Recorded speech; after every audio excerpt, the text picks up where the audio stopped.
Olá pessoas, meu nome é Juliana Costa e eu acho que a Netflix ficou doida. Eles liberaram a primeira temporada, né, os 8 episódios completos da série do Nevoeiro, que é uma adaptação muito livre do conto de Stephen King. Antes da gente começar, eu só queria lembrar que esse é um vídeo com spoilers, então eu vou falar muitas coisas, inclusive o final da primeira temporada, então estejam avisados. A premissa do conto, que é a mesma do filme e do seriado, ela é muito simples. Uma cidade pequena é tomada por um nevoeiro bem denso, que as pessoas não conseguem enxergar e mal conseguem andar, e quando elas tentam se arriscar pelo nevoeiro, elas descobrem que ele é habitado por uns monstros de vários tipos diferentes que se alimentam de carne humana. Quer dizer, isso no conto e no filme. No seriado, a natureza do nevoeiro é um pouquinho diferente. Eu me incomodei muito com o ritmo do seriado. Eu achei que, por um lado, ele foi muito lento, com cenas arrastadas e coisas que demoram demais pra acontecer. E, por outro lado, ele foi muito rápido, no sentido de que, depois de 2 dias de nevoeiro, a gente já tem médicos fazendo experimentos em pacientes e matando pacientes no nevoeiro pra descobrir o que tá acontecendo. A gente já tem pessoas querendo se matar umas às outras. Tipo, eu entendo que esse tipo de coisa acontece entre grupos humanos em situações extremas, mas tem coisa que não passou 48 horas, entendeu? Tipo, são 2 dias e as pessoas já estão num nível que parece que estão há meses ali dentro. Ficou meio estranho. Me incomodou também algumas questões de lógica. O roteiro, às vezes, ele é muito forçadinho, sabe? E acontecem umas coisas só porque sim, mesmo que não tenha nenhuma explicação pra aquilo. Eu dou como exemplo um episódio que eles ficam presos, né? Um grupo de protagonistas fica presos dentro do hospital. E eles querem pegar o carro que tá do lado de fora pra ir pra outro lugar. Porque dentro do carro eles ficam seguros do nevoeiro. Só que aí quando eles estão saindo do hospital, tem uma queda de energia, as portas principais se abrem. Porque portas se abrem quando acontece uma queda de energia. Enfim, a gente aceita. Com as portas abertas, o nevoeiro começa a entrar. Aí as pessoas dentro do hospital começam a enlouquecer, né, com de medo, e fugir para as partes mais internas do prédio para escapar do nevoeiro. Nisso, um dos protagonistas diz: não, o carro tá muito longe, a gente não vai conseguir chegar no carro a tempo, porque o nevoeiro já começou a entrar, já assumiu o salão principal, né? Aí ele diz assim: volta, corre pra dentro do hospital. E aí eles correm e se escondem dentro do hospital, acontece mais um bocado de coisa lá dentro, até que começa a ficar perigoso demais, e aí um dos protagonistas diz: não, aqui tá muito ruim, vamos pegar o carro e vamos embora. E aí o episódio termina mais ou menos aí.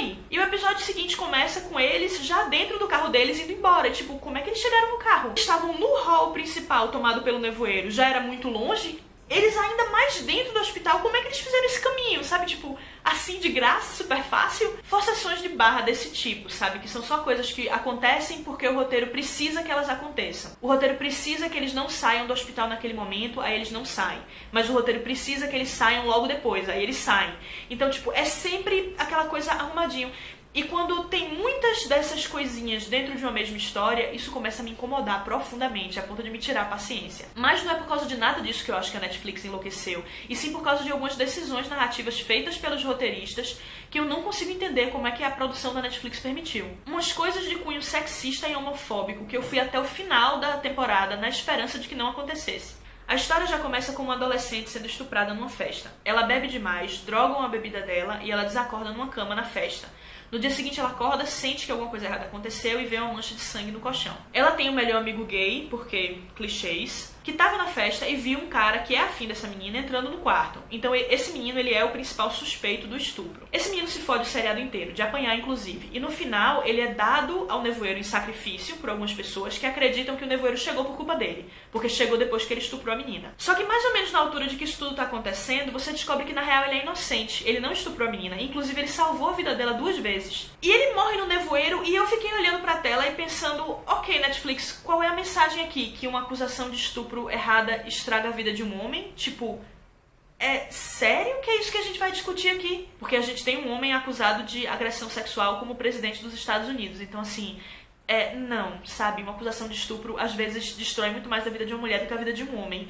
Pra gente ter que passar 8 episódios, 8 horas assistindo o coitadinho do homem que foi acusado de estupro. Eu fiquei sem entender.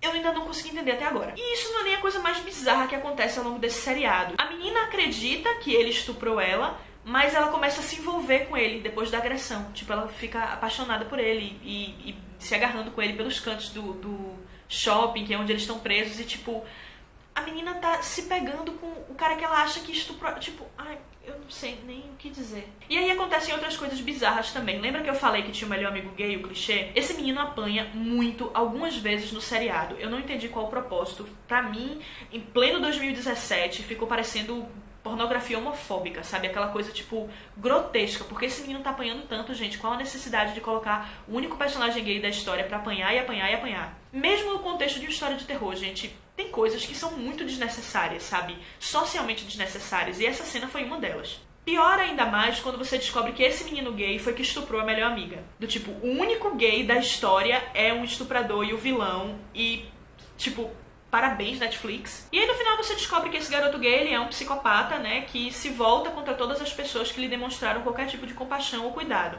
Inclusive tentando matar uma delas, tendo estuprado a outra e por aí vai. E essa história cresce de um modo pra você começar a querer que ele apanhe. E eu acho isso muito problemático, sabe? Você assistir uma cena do único personagem gay de uma história apanhando de novo, pra sair sangue de novo, e o roteiro quer que você torça por aquilo acontecer. Tipo, aquilo deveria ser uma cena boa da história.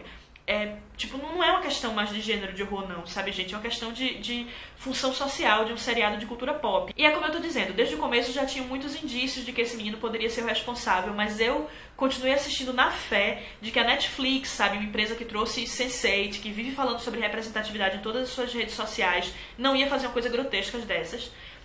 Fez, e eu fiquei muito passada sem entender o que aconteceu. Mas é isso aí, lembrando que é a minha opinião, deixem os comentários de vocês se vocês concordam ou discordem, não deixem de se inscrever no canal pra ver o próximo e a gente se vê.